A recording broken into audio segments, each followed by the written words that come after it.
An ordinary grocery trip takes a dramatic turn when a bold-faced insult is hurled at actor Denzel Washington. Go back to Africa. What he says next isn't just a response. It's a powerful moment of truth that leaves everyone speechless. This isn't just a conversation. It's a cultural reckoning. Like, subscribe and comment for more stories that inspire and ignite change. The grocery store in Greenville, Mississippi, hummed with its usual rhythm. It was the kind of place where neighbors exchanged quick hellos and clerks knew your name. Denzel Washington, world-famous actor but humble to his core, had stopped by to pick up a few things. He loved this little town, where he often visited family and found peace in its quiet streets and warm smiles. Denzel wore a brown jacket and jeans, his outfit unassuming. Most people in the store recognized him but respected his space. He greeted those who waved with a polite nod and continued down the produce aisle, basket in hand.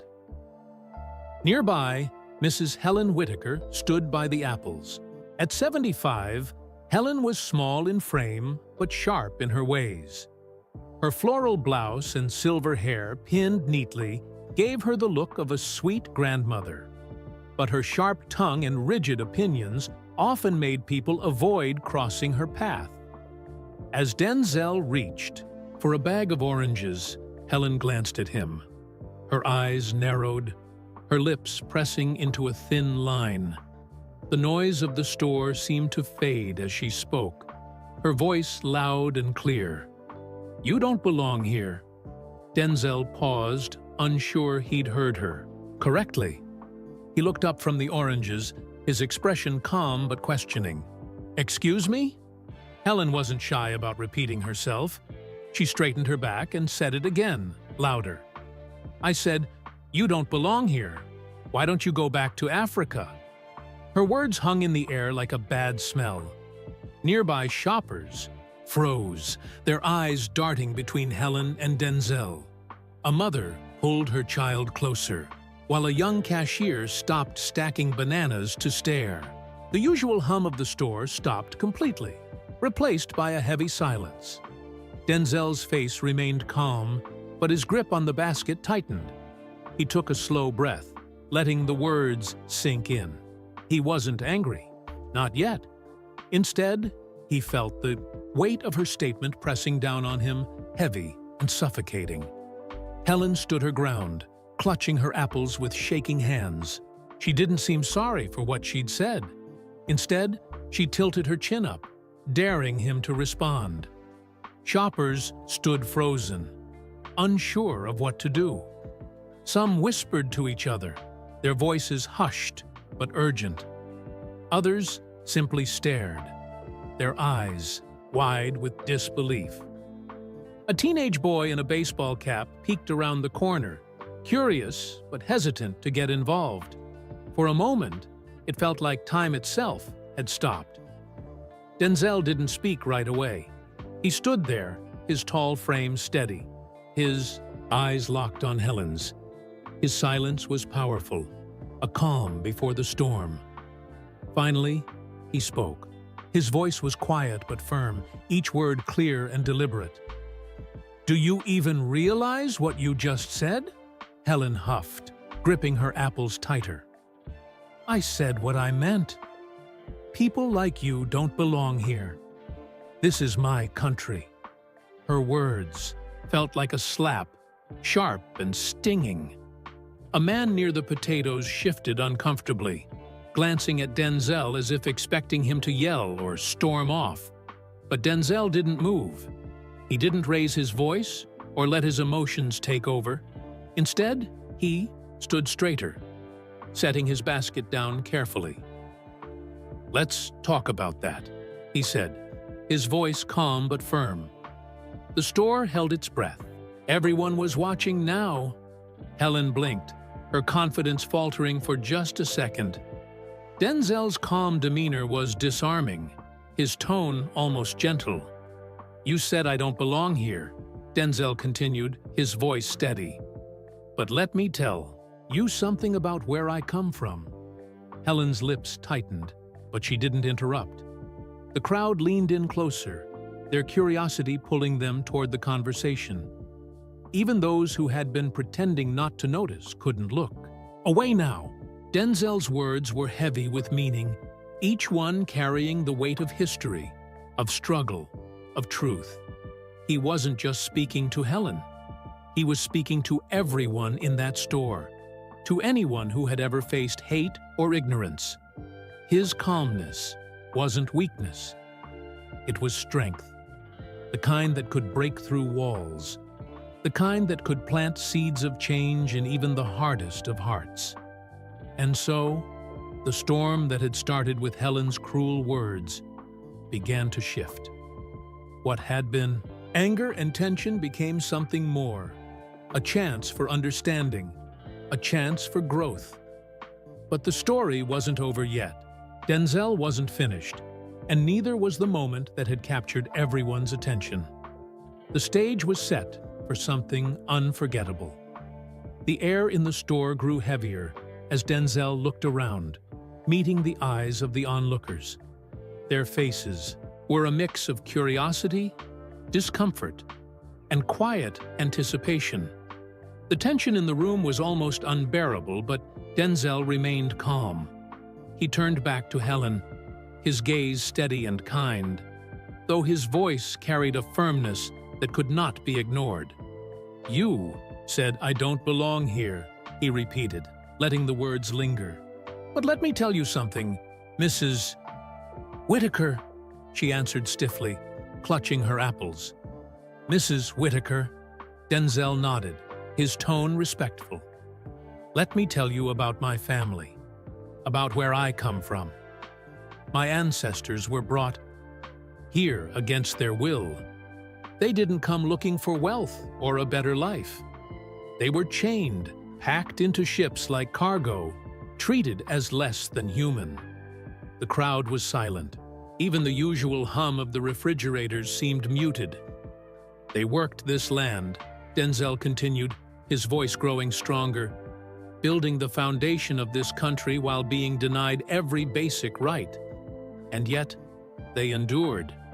They survived. And because of them, I'm here today, standing in this grocery store, having this conversation with you."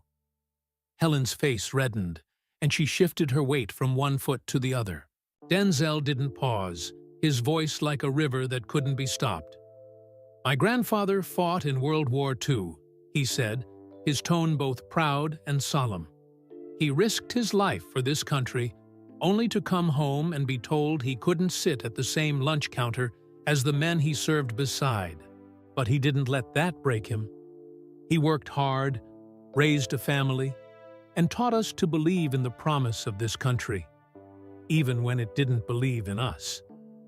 A few people in the crowd nodded, their expressions softening. Helen opened, her mouth to speak, but Denzel held up a hand, his eyes kind but firm. "Let me finish," he said.